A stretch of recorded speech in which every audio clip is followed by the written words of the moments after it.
Good afternoon, Recording in everyone. progress.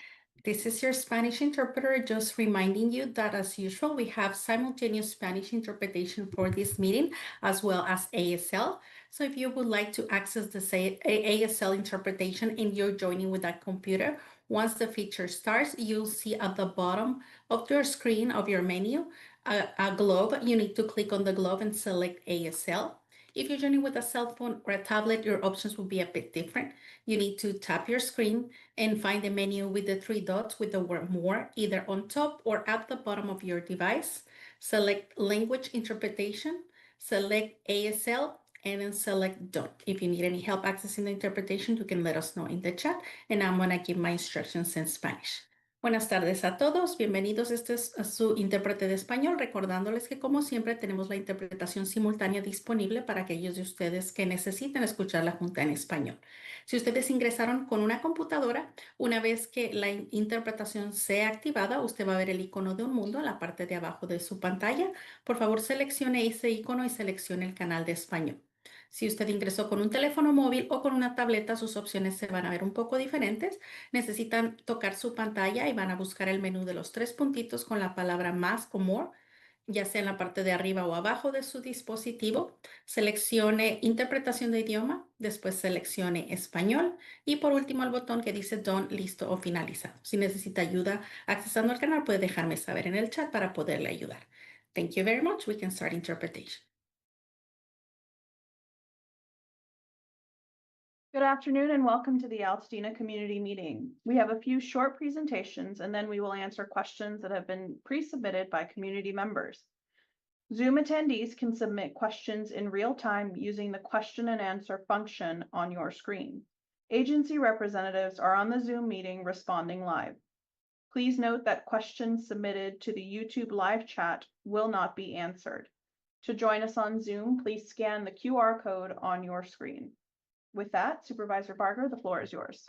Thank you. Good afternoon. Thank you for joining me today to keep you informed about the Eaton Fire recovery work and support.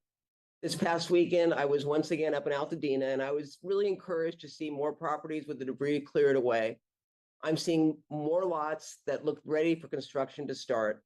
And as your supervisor, I have been listening closely and tracking Altadena's rebuilding progress. I've directed our county departments in charge of approving building plans to provide transparent information and data about the pace of rebuilding in Altadena. As a result, a new dashboard is now accessible on recovery.lacounty.gov, where you can see how many building plans have been submitted and approved. For the Eaton Fire region, there are 374 plans that have been submitted, of which almost 200 have been cleared to submit building plans. Currently, only 83 building plans have been submitted, of which 14 are approved pending clearances for mostly debris removal. Only 5 building plans have been approved. It is clear to me that we need to make improvements quickly. Our traditional plan review process may work under normal circumstances, although I would argue we need to look at an entire new way of doing building permits, but the status quo isn't acceptable now. Given the scale of loss in Altadena, we need to think outside of the box and implement new, faster, and more responsive approaches. I'm glad to share that our county is cultivating strong partnerships to pick up the pace of rebuilding in Altadena. We're not doing this alone. On April 30th, the county partnered with the state of California to launch the new AI-powered software that will help accelerate permit approvals. This cutting-edge tool uses artificial intelligence to review residential rebuilding plans more efficiently. It's being provided free of charge to local governments and to the applicants, thanks to an innovative partnership between the state and a group of philanthropic organizations. This kind of innovation is exactly what we need, not just to recover, but to recover smarter and faster. Also, I expect to hear back from our Chief Executive Officer in the next few days on the establishment of the Unified Permitting Authority for the Eaton Fire. The new authority will have the responsibility and the authority to manage the interactions and challenges across the 4 permitting departments. Altadena deserves a rebuilding process that reflects the urgency of this moment. That's why I've introduced a motion, which the board will vote on tomorrow, To help further streamline the rebuilding process, my motion directs LA County Public Works to design and implement a self-certification pilot program for single-family home projects. This program will allow licensed professionals to certify that their plans meet the code requirements. This will eliminate weeks of review time for eligible projects. The motion also directs the county's CEO to identify a way to partially or fully waive permitting fees for rebuilds in Altadena. My motion, along with our collaboration with the state and the new AI tools now available, will reduce the cost of permitting by reducing the amount of staff time required to process plans and permits. I'm also asking the CEO to review permit fee models implemented by the city of Santa Rosa and others that have faced similar recovery efforts. We need to remove the financial bureaucratic barriers that so many families are facing so that they can rebuild faster and get back at what we want to do, and that is to rebuild Altadena. I'll keep working every day to ensure the county is a true partner in your recovery. Before I close, I want to highlight a new program designed to help small businesses located in Altadena. Tomorrow, we are launching the Altadena Disaster Relief Small Business Loan Program. This initiative will provide up to $75,000 in support to local small businesses impacted by this devastating Eaton Fire. To be eligible, businesses must operate a public-facing physical storefront located in unincorporated areas, zip codes 91101 or 91004. Each qualified applicant may receive up to $75,000 with a 15-year loan term. Funds will be distributed directly to the borrower. Businesses that receive the FEMA assistance are eligible to apply. Again, businesses that have received FEMA assistance are eligible to apply. For more information, dial 626-568-1760 or visit Altadena Biz Relief, ALTADENA-BIZRELIEF.LACDA.org. Altadena small business owners are one of the community's lifelines. With this support, we're standing with them as they recover and continue to serve our neighborhoods. Thank you. Thank you, Supervisor. And turning it over now to Colonel Avichal with the Army Corps to provide us with an update. Okay. Thank you, Supervisor, and thanks for allowing me to speak today. So just for awareness, I'll give a quick update on where we are in terms of the debris removal and essentially how many crews we have operating. So for awareness, right now, we have 5,600 rights of entry. That's people who have opted into the program, and there are approximately 400 who have opted out of the program. As of this morning, we have 129 crews that are actively doing debris removal. And this has been the same number of crews for the last 3 weeks. So we're essentially hitting our plateau stage right now. In terms of cleared properties, this is cleared of the fire ash debris. We are at 3,800 properties that have been cleared as of today. And then that have, in terms of properties that have been completed, that means that the right of entry is returned back to the county. We're at 1,900 properties. Our average is about 68 properties per day cleared of fire ash debris every single day. So again, you will continue to see a significant amount of work happening throughout Altadena. We have been getting additional properties as well. So the Altadena parks, we've already completed work at Loma Alta Park, and then we are starting work at Farnsworth Park, Charles White, and the Eaton Canyon Nature Center. We also have mission assignments for certain private nonprofits, so Lifeline Fellowship, Pasadena Jewish Temple, and the Altadena Senior Center. We are also beginning work this week. We've begun work at multifamily properties that are owner occupied. So those properties are beginning debris removal beginning this week. Okay, that concludes my update, and I will be on for any further questions. Thank you. Thank you, Colonel. And now I will turn it over to Mitch Glaser with the Department of Regional Planning for a joint update with the Department of Public Works. Mitch? Yes, thank you. Good afternoon, everybody. I'm Mitch Glaser. I'm an Assistant Deputy Director in Regional Planning. So we'll go ahead and start by talking about the One-Stop Permit Center. If we could go to the next slide, please. Our One-Stop Permit Center for the unincorporated communities that have been impacted by the Eaton Fire is located at 464 West Woodbury Road, Suite 210 in Altadena. So all of the county permitting agencies, including the Fire Department, Public Health, Public Works, Regional Planning, and also Southern California Edison are all located together to answer questions and process permits. Walk-ins are welcome from 8 to 4:30, Monday to Friday. At the One Stop, we also offer consultation appointments for individuals and small groups. You can schedule an appointment by visiting recovery.lacounty.gov/rebuilding.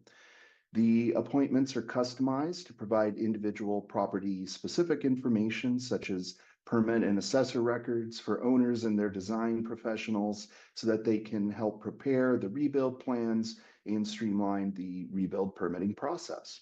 We also have many online resources at recovery.lacounty.gov/rebuilding, and that site will continue to be updated with those resources to provide guidance on rebuilding. I'll now transition to the permit process. If we can move to the next slide. As we continue to provide regular updates, I wanted to take a moment to go over the current rebuild permitting process. We're committing to doing business in a different way, as the supervisor mentioned, and we've changed our processes to make them simpler and more efficient for homeowners. We've developed a single streamlined permit application process for all the county departments. You only need to submit one application, and you can do so online or in person at our Altadena One Stop. The process begins with my team. We conduct a zoning review of the application first, and the purpose of the zoning review is to confirm what you can build on your property and where. And since the process starts with our team, we do encourage you to consult with us first, especially if you're looking for a like-for-like rebuild project. A like-for-like rebuild project has structures that are about the same size, in the same location, and for the same purpose as the previous structures that were damaged or destroyed by the fire. And the benefit of a like-for-like rebuild project is that the structures do not need to comply with the current zoning and setback requirements and can keep non-conforming conditions. Once you receive the zoning clearance and you have the full set of building plans, your application will continue to the next step of the process, which is to receive reviews by any other departments, including Public Works, Building and Safety, to verify how your structure is proposed to be built. The plans will also be routed to any other needed departments who will complete their reviews at the same time. All of the departments are committing to expediting the reviews. Rebuild projects will be reviewed in 10 business days for the initial review and 5 business days for any additional reviews. And as the supervisor mentioned, the county has partnered with ArchiStar, which is AI-powered software that can check plans for zoning and building code compliance before they're even submitted to us. And we're looking forward to implementing that technology because we do believe it will reduce review times significantly. At this point, I'd like to turn it over to my colleague, Kira Barnett at the Department of Public Works.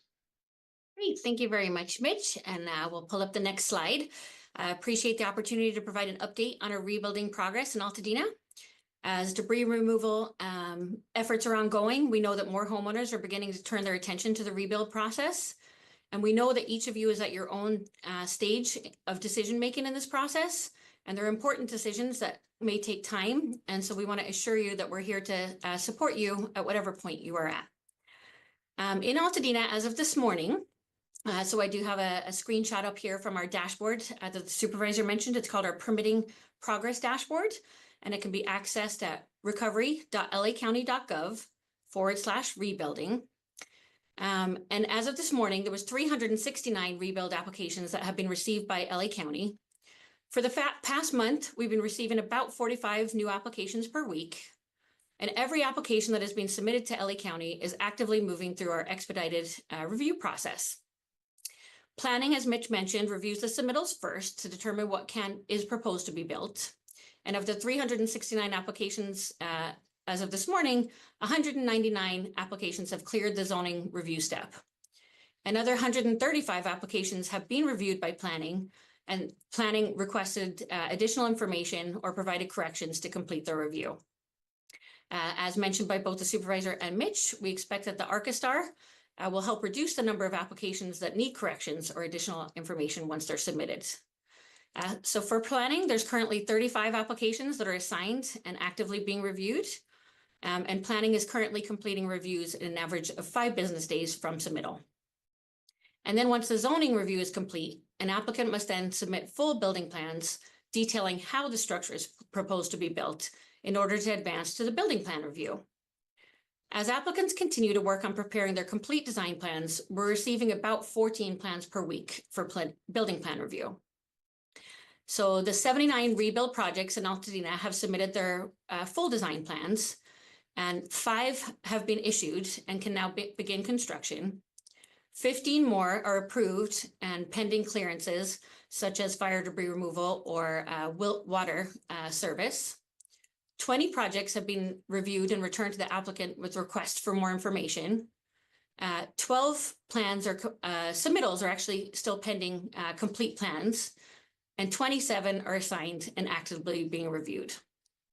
Our current average time to respond to submittals in Altadena for the building plan review is 4 business days. And in addition to rebuilds, over 450 alteration or repair permits have been issued out of the Altadena One Stop Center, including some for replacing destroyed detached garages. We've also received 24 applications to install temporary housing, such as RVs on sites. 8 properties have received permits to install, and 1 install is complete and has been finalized. 4 have been cleared and are ready for issuance on payment of fees, while others are pending additional materials or clearances for their on-site wastewater treatment system or potable water. And in closing, to assist homeowners and building industry professionals through the rebuilding process, we're hosting a series of Rebuild Together workshops. So if you wouldn't mind pulling up the next slide, we are focusing on a variety of rebuild-related topics, and we're continuously updating our recovery.lacounty.gov /rebuilding website with more information. A week ago, we hosted a virtual session on how to engage with a design professional, and that session is now recorded and posted on our workshops tab. This past Saturday, we hosted a session on our pre-approved plan program, a Head Start for homeowners, which we rolled out on April 26th. And on May 17th, as on screen there, we're going to host a like-for-like rebuilds in unincorporated LA County and why they matter. And so from here, I'll turn it over to Luis for an abatement update. Hey, good afternoon. As the supervisor mentioned, can you hear me okay? Okay, perfect. As the supervisor mentioned, last Tuesday, the board approved an urgency ordinance to allow us to facilitate and expedite the removal of fire debris from properties within unincorporated LA County. That ordinance has 2 major milestones that everybody needs to be aware of. The first one is June 1st, which is the deadline for everyone who hasn't done so already to get a permit to be able to remove the fire debris. The other major milestone is June 30th, which is the date by which all work must be completed. In other words, all the fire debris must be removed from parcels. Failure to do so may result in your property being deemed a nuisance, as it is out of compliance with the ordinance that the board approved last week, and it will result in the county stepping in and removing the property, the debris from your property. Part of what would happen is that if we do have to go that way, we would charge the homeowners for the work to remove the fire debris. And if there is no payment when the invoices are sent, you risk having a lien put on your property for the value of the debris removal. So we are urging everybody that has already pulled a permit to make sure that they complete the work by June 30th. And folks who haven't pulled a fire debris removal permit to do so before June 1st. Over the next couple of weeks, we are going to continue to message those two milestones to make sure that everybody is aware of those two dates that are very critical in ensuring that we are able to remove fire debris from parcels by June 30th. And allow for the continued rebuild of unincorporated LA County. I don't know if anybody has any questions.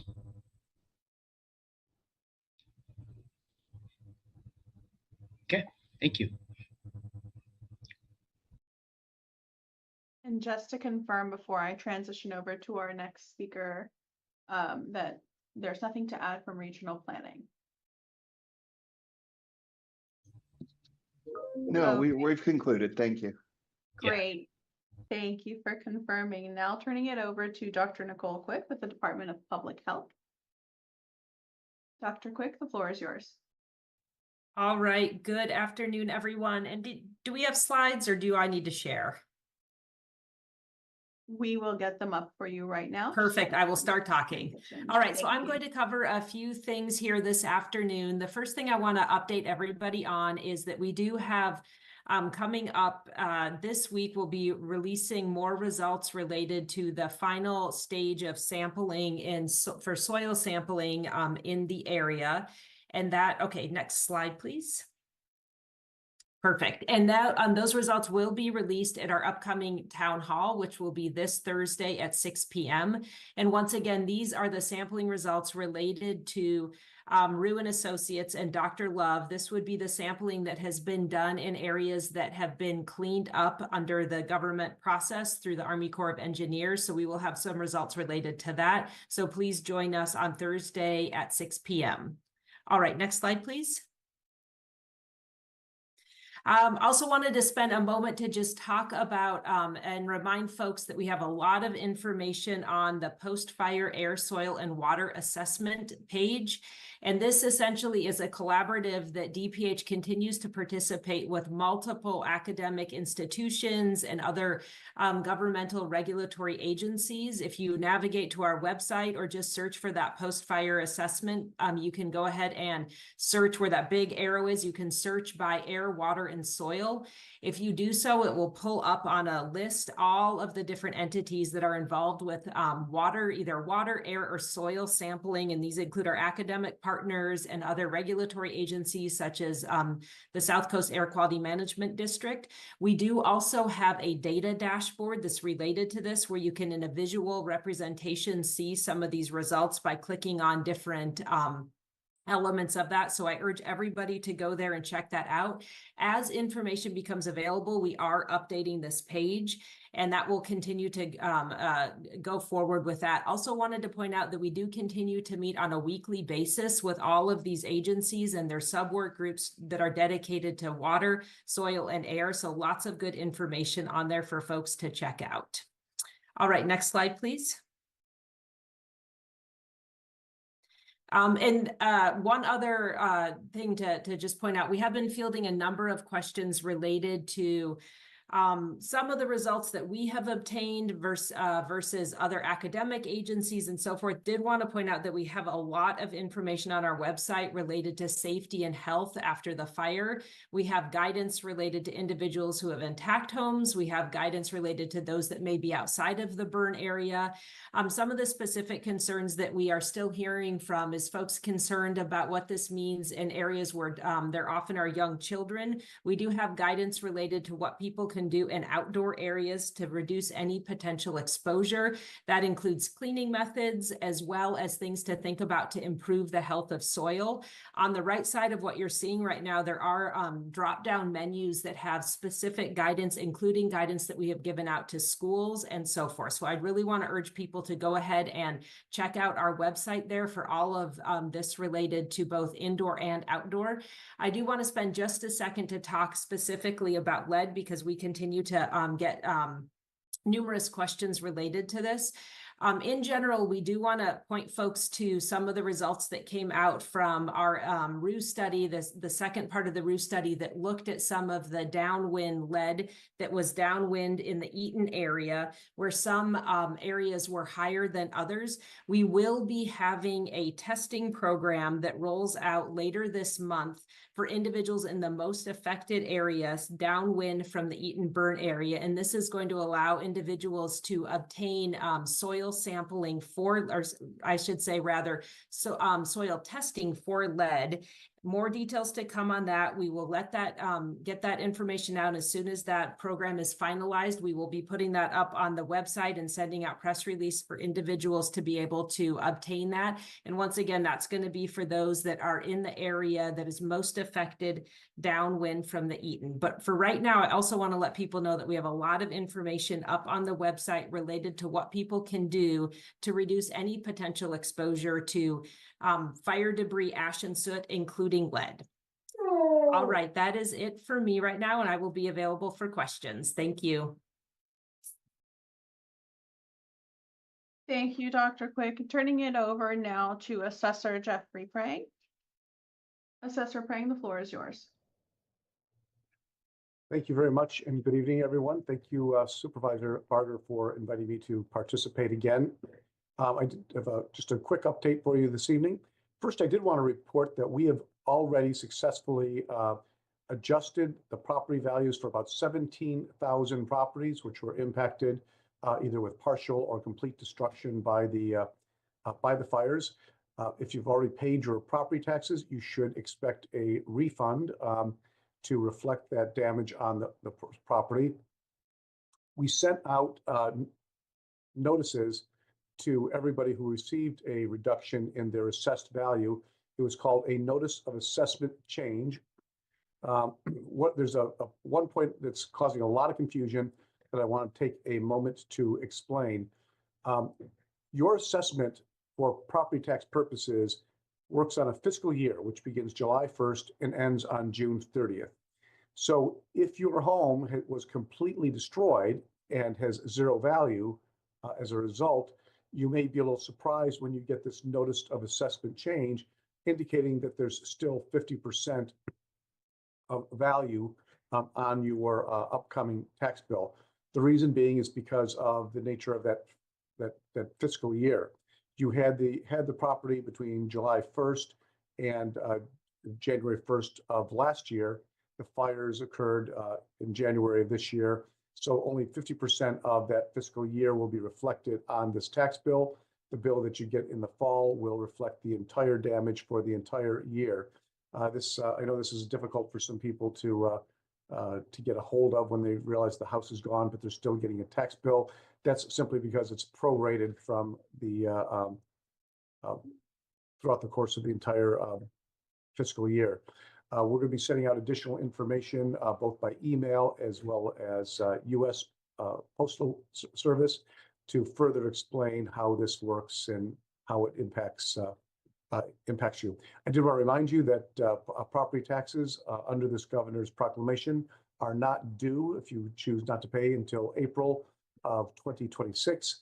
And if for whatever reason you have a difficult time with your property taxes, the Office of the Treasurer and Tax Collector can help set up payment plans for property taxes. I have joined on the call with me Scott Thornberry, who's the Assistant Assessor, as well as Jerry House and Nicole White Gamble, who are experts who could answer any questions should any arise throughout the course of this evening. But that's what I wanted to report for this evening, Supervisor. Thank you very much. Okay, thank you, Assessor Prang, and thank you, Supervisor Barger, for again letting us go through this explanation of the notice of assessed value change. Next slide, please. So Assessor Prang did a great job in explaining what we're seeing on the notice of assessed value change. I just wanted to go over a few quick numbers with you and then get back into that assessed value change notice and kind of explain exactly what that is and why that notice of assessed value change doesn't quite reflect what you think it might reflect. So just some gross numbers. We have about 25,000 parcels in the impacted fire areas. about half in the Eaton Fire, about half in the Palisades Fire. Next slide, please. And this is the important part. 53% of the properties in those fire areas were destroyed completely.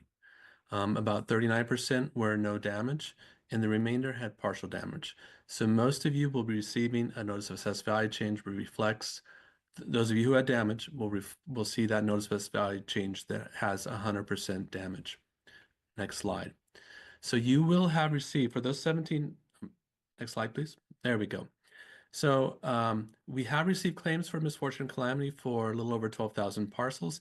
And as Assessor Pring said, we have reduced values on 17,000, a little more than 17,000 parcels to date. And again, as Assessor Pring said, we have mailed out those notices of assessed value change, and those are the ones we want to talk about. Next slide. So this is what your notice of assessed value change looks like. This is a sample. And to Assessor Pring's point about the full damage, in this particular sample, 100% of the improvements were destroyed. And the improvements here mean structures. But you see where it says new roll value, it's still showing in this sample $900,000 in improvements.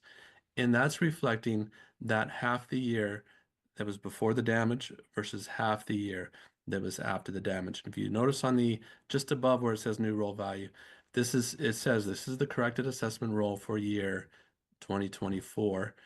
And just above that again is due to misfortune, calamity, or disaster value correction. So I want to go a little bit into detail on how we arrive at that 50% change in ownership. Or, I'm sorry, 50% reduction in value. Next slide, please. So what this is attempting to show here is that on the left side, from July 1st, 2024 till the time of the fires, in this particular sample, the assessed value was at $7 million. On the right side, between the wildfires and June 30, the upcoming June 30, 2025, the new value as a result of a 100% reduction to the improvements and a 35% reduction to the land is now $3.4 million on this particular property. What we do for that 2024 adjusted bill is we will blend those two together, 50% for the pre-fire value and 50% for the post-value fire. In this case, that comes up to $5.2 million.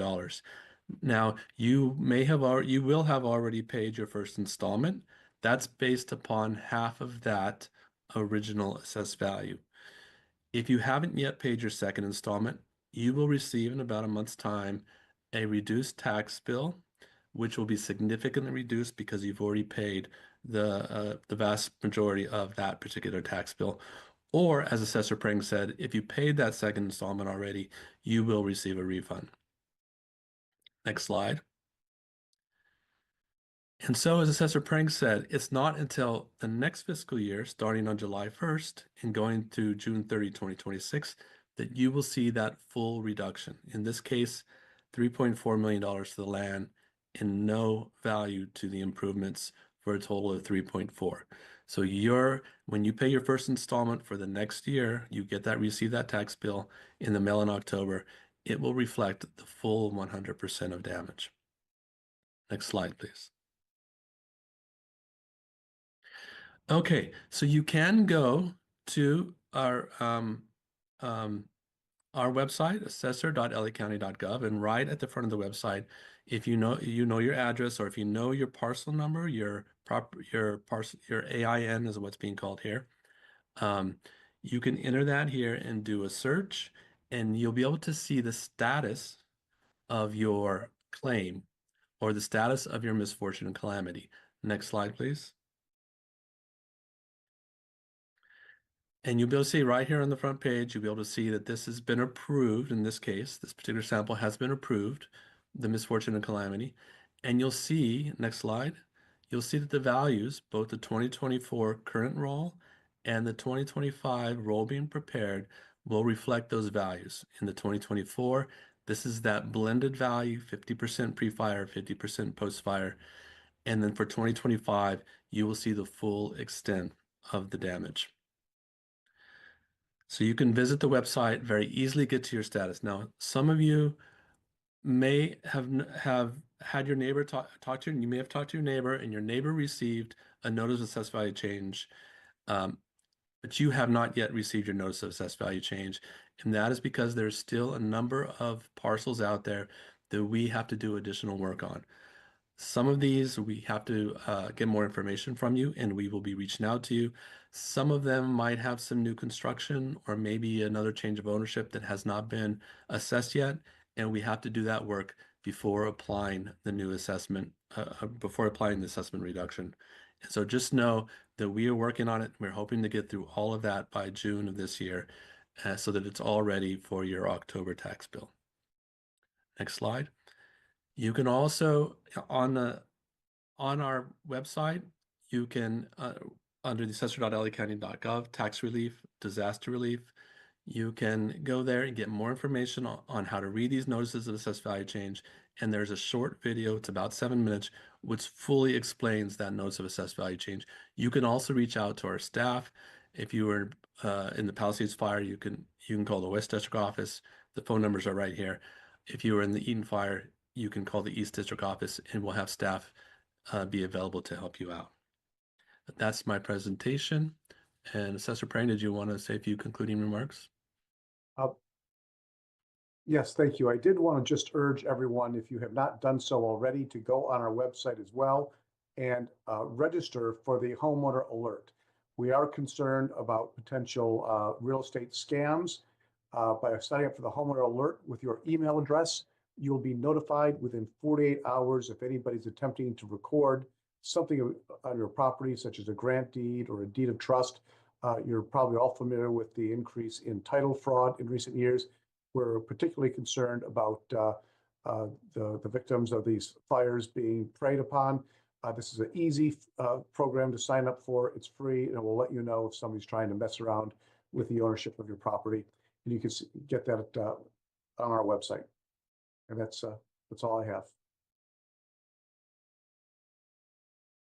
Thank you, Assessor Prang. And Scott, moving on to our last presentation for this evening with the Los Angeles County Aging and Disabilities Department. Miguel and Victoria, the floor is yours. Good afternoon. Thank you very much, Supervisor Barger, for the opportunity to share some important information about an upcoming event we have. My name is Miguel Robledo. I'm with the Aging and Disabilities Department. I'd like to share that we are hosting an upcoming event in collaboration with Los Angeles County Development Authority and Department of Consumer and Business Affairs. We are having the reverse mortgage workshop happening on Saturday, May 10th, 2025. That's this Saturday, May 10th, 2025, from 10 a.m. to 12 p.m. at the Monte Cedro Senior Living Community in Altadena. This workshop is especially important and valuable to older adults who may have been impacted by the Eaton wildfires and may have questions about reverse mortgage. The workshop is designed for older adults to better understand their existing reverse mortgage loans, especially in the wake of potential property loss or damage caused by the Eaton wildfires. We will be collaborating with our community partner, Bedzedek, who is a trusted nonprofit legal provider with deep experience in supporting older adults for many years. So they are our trusted legal service providers. Their team will walk through a presentation and answer questions on mortgage terms, legal protections, and steps you need to take to potentially protect your property if damage was happening. It's important for homeowners who may have been unsure on how the fire damages potentially affects their reverse mortgages or their rights, and attendees will be able to spot, misinformation or avoid common pitfalls or potential scams. So who should attend? It's important that older adults with reverse mortgages in the community attend to get some questions answered, and please feel free to share this information with the community or family members or caregivers that you may know that need support with this important topic. The workshop is definitely geared towards empowering older adults with the knowledge they need to help protect their homes and understand their rights. So definitely I encourage you to help us spread the word about this workshop. And thank you again for the opportunity, and we hope to see you on May 10th.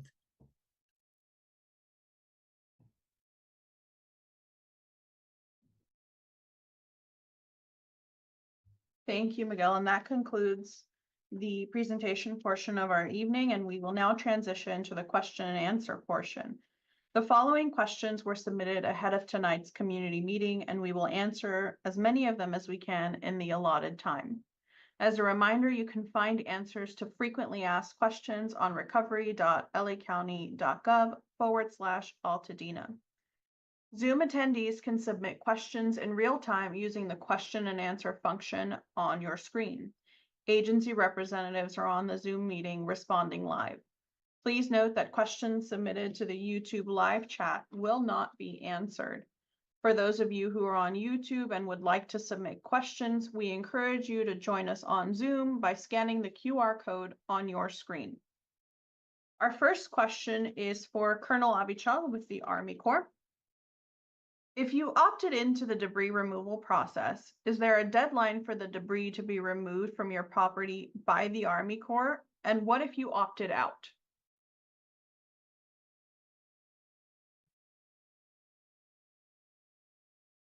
Okay, thank you for the question. So they'll be done with all of the properties by January 2026. We are moving significantly faster than our initial timeline. So, chances are your property will be done well before that date. As for if you opted out, it's not really our question, but I know 30 June was the date that Public Works had talked about earlier. But I'll defer to them for the official answer. That's correct. Over. If somebody opted out, this is Luis Ramirez with Public Works. If somebody opted out, then there's those two deadlines. You have to pull your permit by June 1st and have the work completed by June 30th. Thank you both. Our next question is for Public Works, and it reads, when will Public Works begin repairs on roads damaged by burned cars and melted asphalt, as well as collapsed sidewalks and curbs? What is the timeline and plan for this work? I think I can take that one. The recent fires caused major damage to our communities and our roadways. We're prioritizing repairs for safety to the community as we are performing damage assessments, and we'll be preparing design plans for the repairs. We are working throughout the community to return it to normalcy. We will require time for the plans to be completed and the roadways, curbs, and gutters to be repaired or built. In the meantime, all roadways have been reviewed and are safe for usage, and sidewalks or curbs that are hazardous have been barricaded. While we understand that scars on the roadway are unsightly, we are prioritizing repairs for any safety concerns to maintain the roadway open. The only option available is to remove the scarring by milling the roadway and repaving it. This will be done in the future once we commence with reconstruction and rebuilding. At this time, it's too early to give a timeline as recovery work and impacts are still occurring, but we're happy to inspect any portions of roadways, curbs, or gutters immediately to rectify any safety issues that may pose a danger to people or motorists. Thank you. Our next question is for Rochelle, a representative of SoCal Edison, who is on with us. And it reads, many standing homes, including mine in my neighborhood, continue to be on SCE's temporary generators. When will we be put back on regular power? Hi, that's a great question. The answer is yes, it's likely that customers will be staying on temporary generation for perhaps the next several months. As many of you know, after the wildfires and windstorms in January, we prioritized a safe power restoration in this community, which included temporary power solutions such as service taps, temporary poles, and generators. the plan and timeline for more permanent solutions are now being developed. So in answer to the question, we're working on it, and we're trying to get temporary or more permanent solutions, but those are still currently being worked out. Thank you so much for your patience. Thank you, Rochelle. Going back to Public Works. If you want to switch from cesspool to sewer, what is the time frame to do this change, and how can we go about this? Great, thanks. The circumstances for residents who want to switch from septic or cesspool to municipal sewer will depend on the specific location of your property and whether a municipal sewer line is already constructed in the street in front of your house. For additional information on this topic, we invite you to email Altadena Sewer at pw.lacounty.gov. Again, that's Altadena Sewer at pw.lacounty.gov. We'll be glad to review the specifics of your property and help guide you through what it would take to convert from septic or cesspool to municipal sewer, along with an estimated time frame for this potential change. Thank you. Our next question is for Rob with the Department of Insurance. Are insurance cancellation timelines after a disaster declaration related to the requirement to show progress in rebuilding, or are they separate issues? First of all, thank you for the question, Rob Oberdoza with the Department of Insurance. So there's a couple different timelines in play that I mentioned last week that I want to kind of reiterate. First is the overall insurance moratorium in all areas affected by the fires and the adjacent zip codes that protects all homeowners from non-renewal or cancellation until January 6th, 2026. Okay, so that's one thing.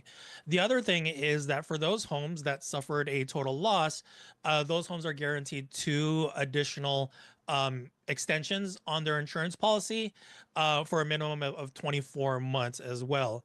But in addition to that, if a home is taking longer than those 24 months to rebuild, there is actually a law that says that the insurance company cannot cancel if the home is still under current construction after a total loss. A couple exclusions are, of course, if the homeowner stops paying their insurance premium, or there's like fraud at play or misrepresentation in the claim. But for the most part, the insurer cannot cancel that coverage if the home is still going through the rebuild process.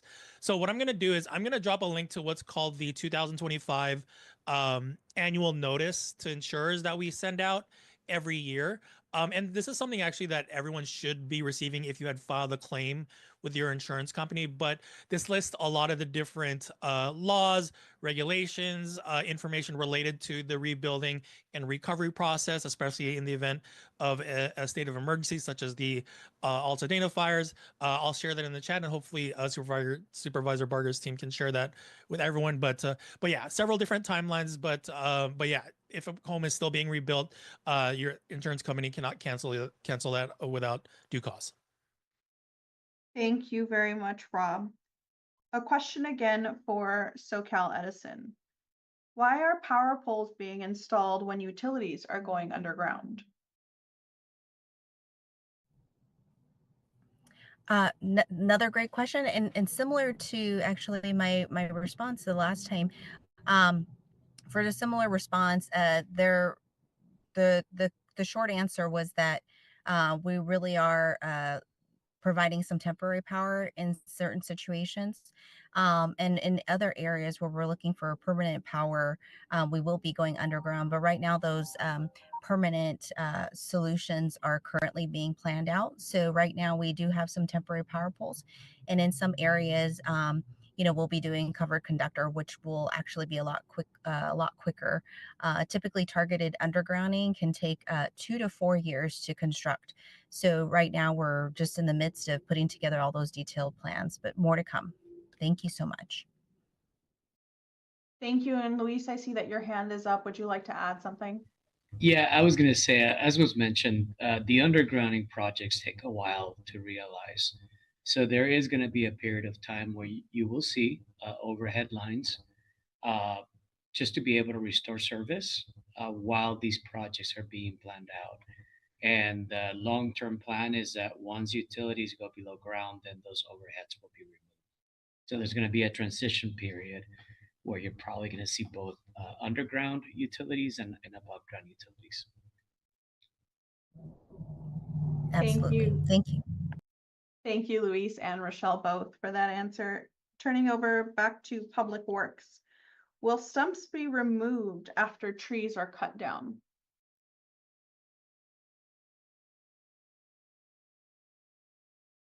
Is that one for Army Corps? Or Chris, it looks like Army Corps will not be removing the stumps. The trees will be cut as close to the ground as possible. Is that right? Colonel Auberjohn? Yeah, so we do not remove the stumps. They're cut, I think, about 2 to 3 feet from above the ground, but we are not removing stumps as part of the program. Thanks. Thank you. Going to Public Health, Dr. Quick. Is there a plan in place for in-home testing for standing structures? So we do not have a program related to indoor testing. The program that we are going to be rolling out later this month is related to outdoor testing. So folks can gather soil samples and send it into a contracting lab. We do have quite a bit of information on our website related to steps people can do indoors to clean up if they have concerns about any lead in there. And that includes wet cleaning. So mopping and wiping things down. We also have a lot of guidance out there related to how to potentially reduce the amount of any lead that would be coming in from outdoor areas. So I would really urge folks to go to that and to visit our website for a lot of information on that.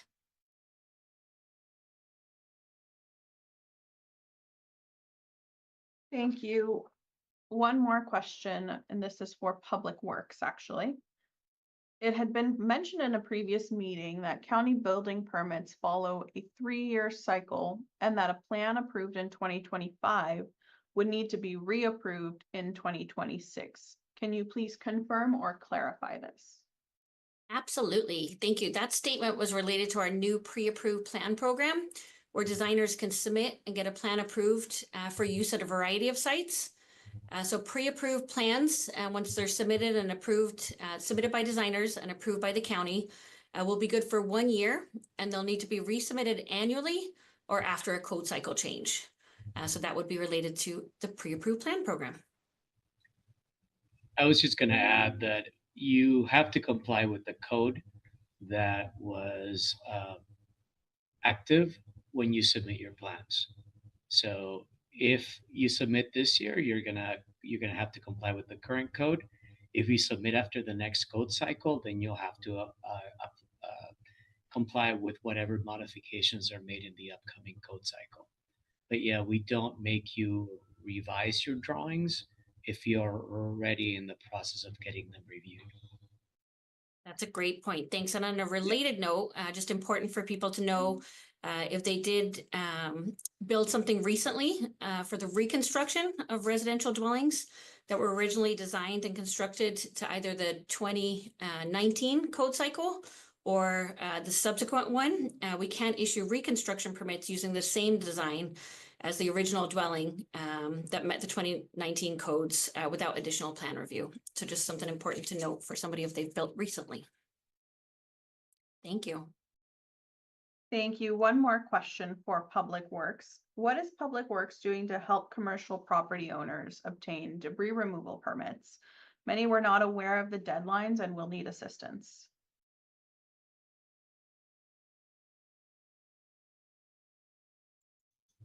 Chris, are you on the line?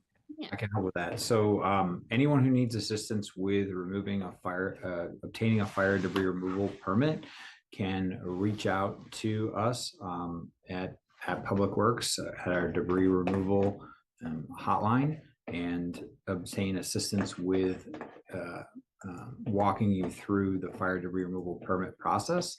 So on recovery.lacounty.gov, under fire debris removal permit, you can find our hotline information. I'll read that out to you right now. It's 888-479-7328. Again, that's 888-479-7328, and we'll walk you through the permit process of how to obtain a permit. You can also find additional useful information on the website about how to look up certified contractors that can perform the work, that have the proper certifications through the Contractor State Licensing Board. Thank you. And Dr. Quick, we have a question about the town hall. Can you please remind folks who are on where they can access information on how to join the town hall? Yes, thank you so much. It's going to be on, again, Thursday at 6 p.m. And I will verify right now, if that's not up on the DPH website, it very shortly will be. If I can find that, I'll put that link into the chat right now. Thank you very much. And we have time for one more question. And this is for the Army Corps. As a structure that is still standing, how can we learn when the debris within a certain yard or distance of our homes will be removed?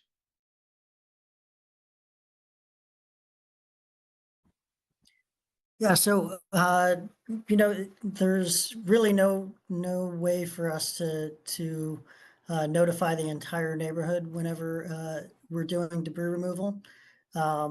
Typically, what we've seen in the past is, once we are in that neighborhood, the block captains kind of let people know. But again, the Army Corps is not sending out a mass notification to the entire neighborhood once we start debris removal. We have, just for awareness, typically we've gotten to that point where when we begin debris removal in an area, we are staying within that block or so until we've done just about every property on that particular block. So we're not jumping as far as we have in the past. So it is somewhat reliable. If we do begin debris removal in your area, we will probably be there for a few days or a few weeks. So thank you. Thank you. And people can follow along using the maps that are on your website, correct? Yes, for sure. Thank you. Thank you. And it looks like we have time for one more question. And this question is for Acting Captain Marquez, who is on, and it reads, what is the county doing to curb the high rates of crime and theft in Altadena? Thank you. That's a great question.